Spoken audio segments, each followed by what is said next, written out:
Harry's entire existence within the monarchy was defined by a single crushing word: spare. It was not just a nickname, but an institutional and psychological classification. The heir has a destiny. The spare has a contingency purpose. This bred a unique form of existential precarity. His worth was conditional, his life's path inherently secondary. He describes feeling both hyper-visible under the microscope of global media and utterly invisible within the structure of his own family, his struggles seen as ancillary to the central narrative of the crown. This duality manifested in contradictory expectations. He was to be royal enough to bolster the institution through military service, charitable patronage, and global diplomacy, but never to outshine or complicate the line of succession. His natural exuberance, curiosity, and emotionality, qualities that might have been nurtured in another life, were constantly pathologized as problems to be managed. His decade in the army provided a temporary reprieve, a rare realm where he found camaraderie, purpose, and an identity earned, not inherited. Yet even this sanctuary was ultimately penetrable by his royal reality, as his deployment to Afghanistan exposed the very institution he served to unprecedented security risks. While the royal family often treated his pain with silence, the press exploited it with relentless noise. Harry's relationship with the media is not one of mere annoyance, but of a deeply ingrained, traumatizing persecution. He frames it not as paparazzi intrusion, but as a systemic, profit-driven campaign that directly contributed to his mother's death, and then turned its lens on him. Every misstep, every moment of vulnerability, every attempt to grieve or find love was commodified. He recounts being hounded from adolescence, with headlines dissecting his every action, often cruelly mocking his struggles or inventing narratives of delinquency and instability. The press became the omnipresent antagonist in his life, confirming his deepest fears that he was only valued as a source of drama or ridicule. The legal phone hacking cases revealed the insidious extent of the surveillance, making paranoia a rational state of being. The institution's long-standing policy of never complain, never explain, and its occasional quiet settlements with newspapers felt to him like a collusive betrayal, a sacrificing of his personal well-being for a fragile transactional peace with the media. The arrival of Meghan Markle in Harry's life acted as a catalytic mirror. In her, he saw someone who embodied the authenticity he craved, emotionally available, openly compassionate, and unencumbered by a lifetime of royal emotional repression. Her very presence highlighted the stark contrast between the warmth he found in their private life and the cold, rigid formality of the institution. More devastatingly, he watched history repeat itself. He saw the same racist and sexist media tropes that hounded his mother now weaponized against his wife. He heard the same echoes of institutional indifference to their suffering.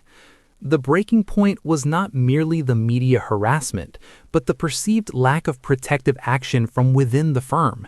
His request for a statement defending Meghan was, by his account, denied. This was the ultimate betrayal. The institution was willing to sacrifice his family's mental health just as he felt it had sacrificed his mother and his own childhood to maintain a dysfunctional status quo. Meghan was not the cause of the rift, but the lens through which the long-festering wounds of neglect, hypocrisy, and trauma became intolerable. In choosing to protect her, he was finally choosing to protect that long-suppressed, wounded part of himself. The cost of freedom, exile, and existential rebirth. The decision to step back from royal duties, the Megxit crisis, was portrayed publicly as a rebellious act of defiance. In psychological terms, it was a desperate act of self-preservation, a flight from a toxic system to avoid psychological annihilation.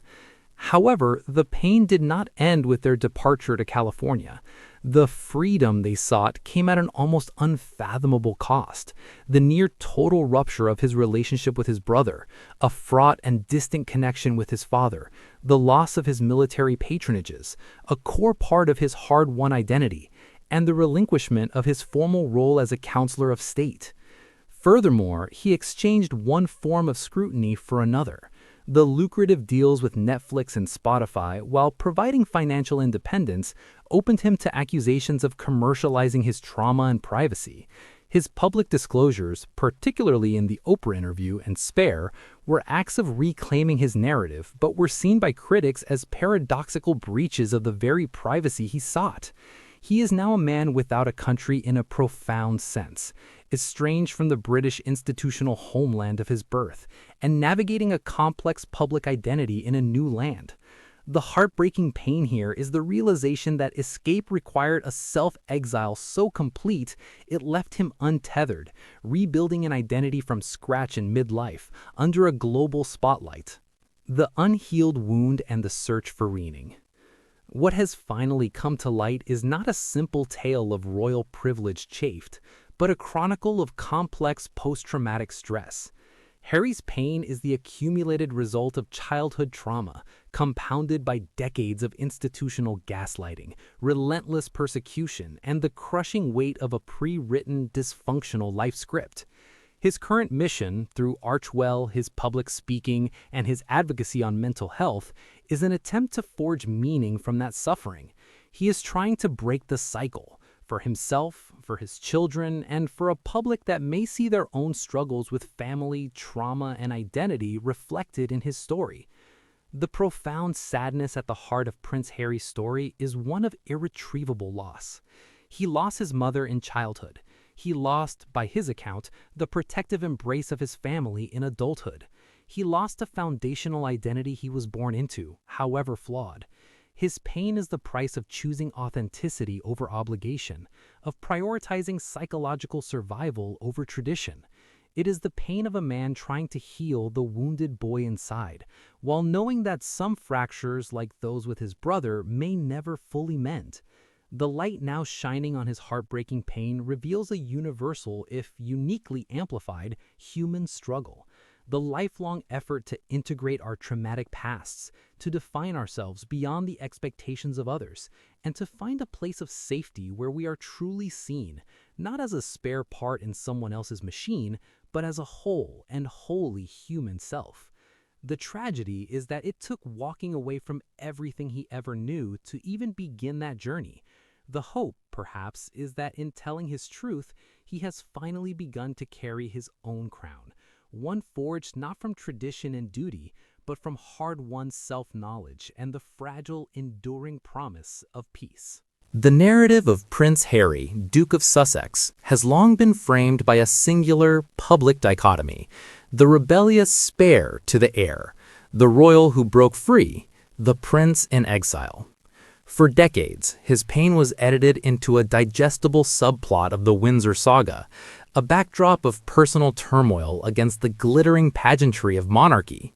His mother's tragic death was a global spectacle of sorrow, but his own subsequent grief was often reduced to a footnote, a poignant image of a boy walking behind a coffin.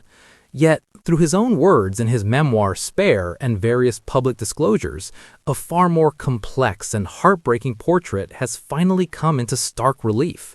This is not merely a story of royal discontent, but a profound, decades-long odyssey of unprocessed trauma, a fractured identity, and a desperate, costly search for wholeness beyond the gilded cage.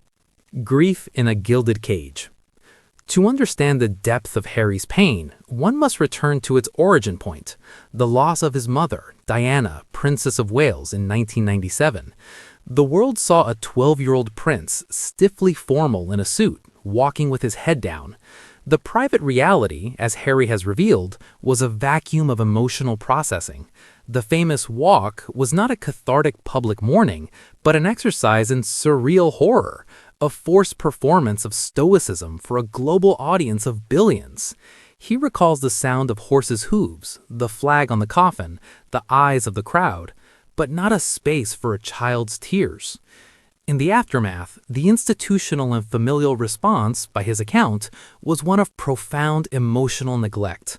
The prevailing unspoken motto was, "Don't dwell, don't discuss, move on." Grief was not to be managed, but suppressed, treated as an inconvenient disruption to duty. He has spoken of believing for years that his mother might have simply chosen to disappear, a less painful fantasy than the brutal finality of death. He coped with numbness, a switch he would turn off to get through public events, a mechanism that gradually hardened into a persistent emotional detachment. This established the core conflict. His most authentic human experience, devastating loss, was deemed incompatible with his role as a royal. His true self, the grieving boy, had to be exiled so the prince could function.